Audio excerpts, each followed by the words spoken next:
Atenção porque vai começar a aula de artes.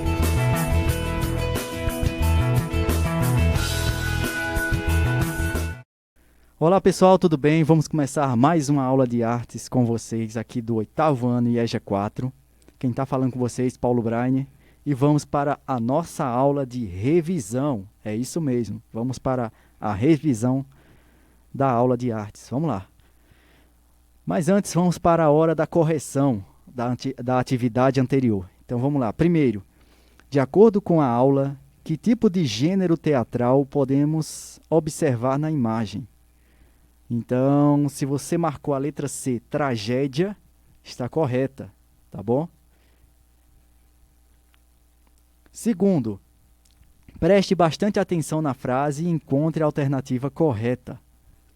O William Shakespeare é considerado uma das figuras mais importantes.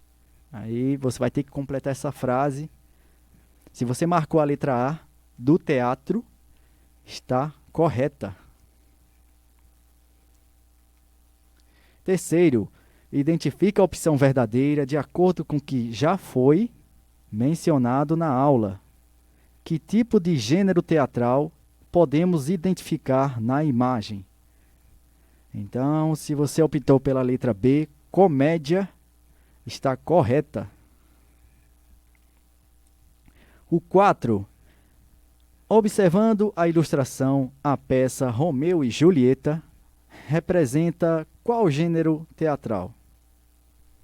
Letra C, tragédia. E o 5º e último, que tipo de gênero é representado a história do Sítio do Pica-Pau Amarelo?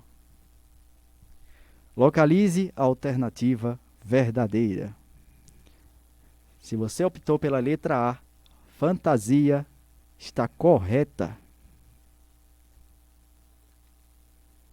E agora vamos para a nossa aula, né? O conteúdo da nossa aula, que é sobre a revisão dos conteúdos da unidade 2.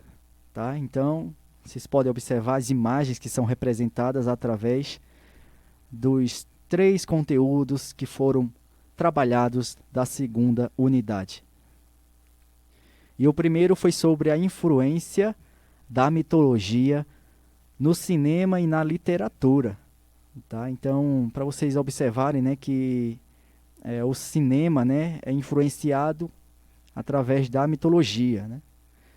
E vamos citar alguns exemplos ali. Vocês podem observar nas imagens, mas vamos especificar alguns exemplos que já foi trabalhado, né, na aula anterior, que é sobre a influência da mitologia no cinema e na literatura, né, reforçando esse título.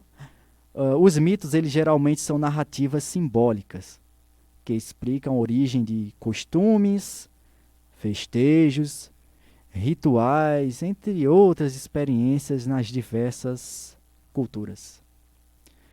Aí que você pode observar ali, né, um exemplo bem claro, né, a cultura romana, que ela pode ser mostrada ali na imagem, né, que já estudamos nos livros de história. Porém, ela também é utilizada nos filmes, né, nos cinemas. Tá? Então, é importante a gente tanto estudar a origem, né, como também conhecer um pouco das histórias das diversas culturas e mitos. Conhecemos um pouco da cultura romana, né, que é representada através dos cinemas, também a egípcia, né? Por exemplo, ali, ó, um dos personagens que é inspirado na mitologia egípcia é a mulher gavião. Tá? Vocês podem observar ali na imagem, né?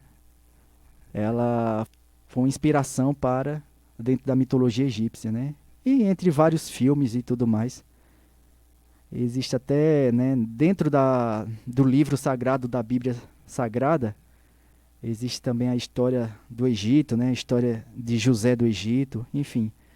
A cultura egípcia, ela é de fundamental importância estudar um pouco sobre essa cultura.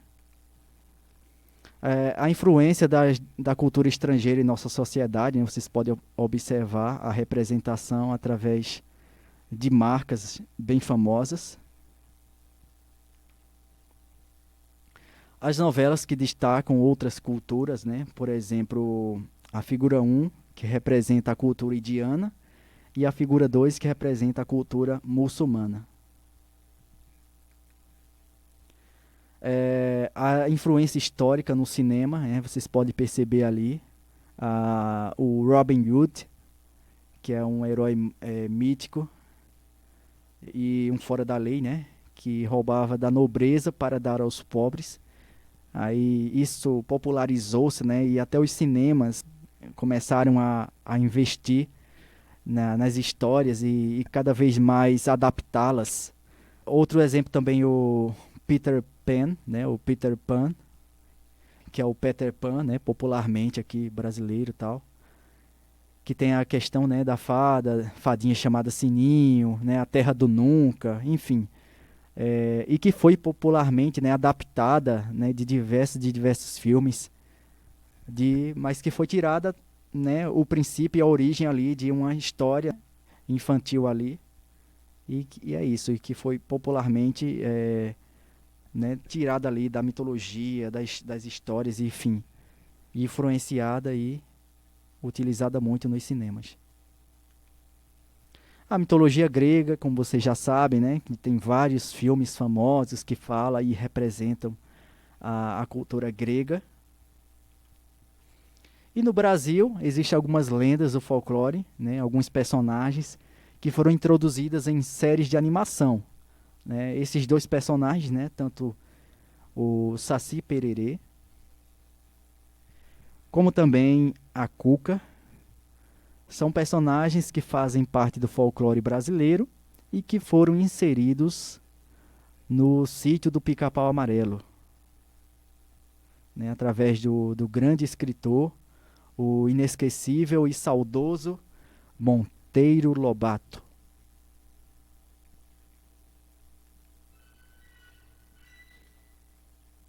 E agora vamos falar sobre a música e versificação, né? A musicalidade das palavras.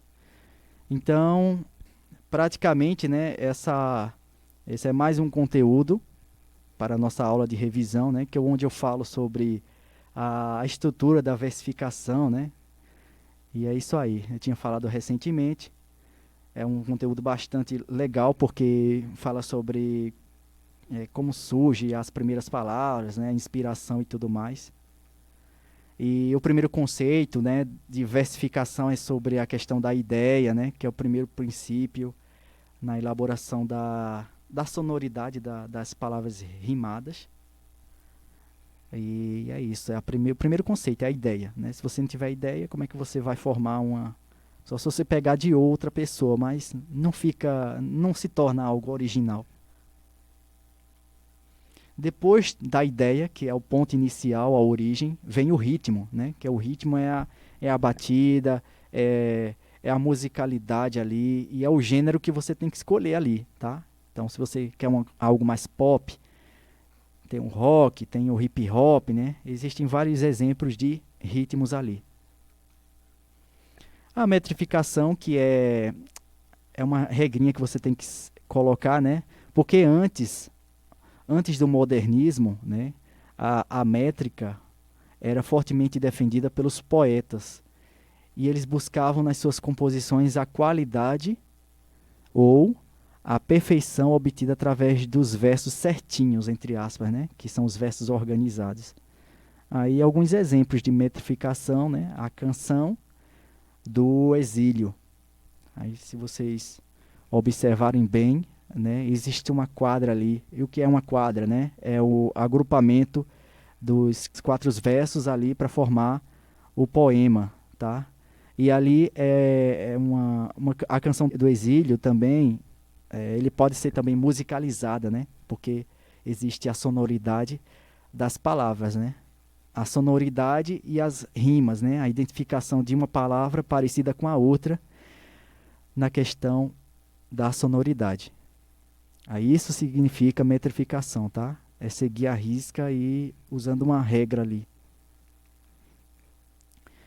Falamos dos gêneros, né, que é o enredo, diálogos. Falamos dos monólogos no teatro, né? E basicamente destacamos os 3 gêneros teatrais, que quais são eles, né? A tragédia, a sátira e a comédia, tá? Aí a tragédia, ela é praticamente uma forma dramática na peça de teatro, né? Ela estimula a piedade, a tristeza, ou o destino trágico de um dos protagonistas, né? Uma tristeza, algo que aconteceu no final, infelizmente, que foi uma grande tragédia e que a história acabou por si mesma, assim, dessa forma, com alguma morte ou um choro, né? E isso acaba comovendo o público. Então isso se chama uma tragédia, tá? Aí exemplos ali, né, de vários acontecimentos, né? Por exemplo, a morte de Cristo, né? A forma como ele foi, o sofrimento que ele passou e tudo mais ali torna-se uma tragédia, né? Que você fica até revoltado, né, com aquela situação e tal, por ter acontecido isso, né, com Jesus e tal. Então ali torna-se uma tragédia.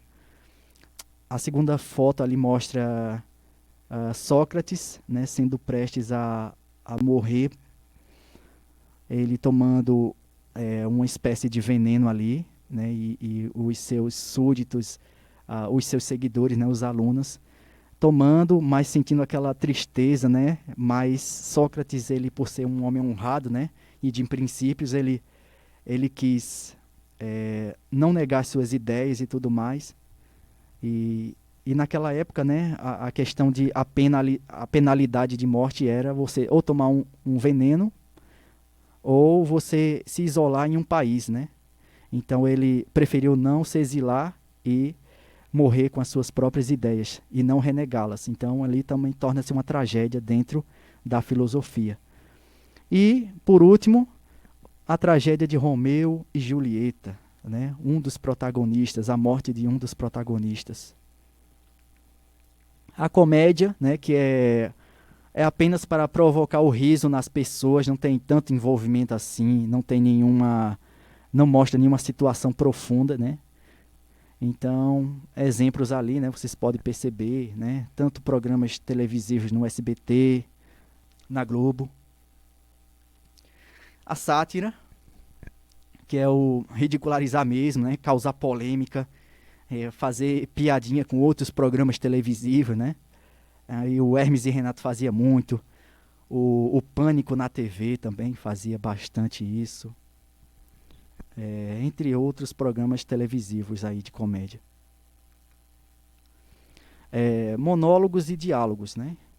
O monólogo é uma cena de um ator que fala consigo mesmo ou se dirige ao público, mas só que ele está lá sozinho, expressando seus pensamentos e tudo mais, como se alguém estivesse lá, só que ele está atuando sozinho.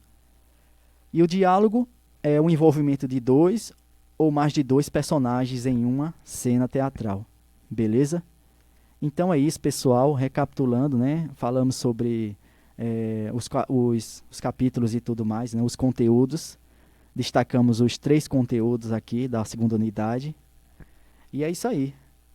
Obrigado por tudo. Essa é as referências para a realização do material, né?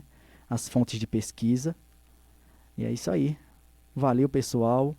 Até a próxima e valeu!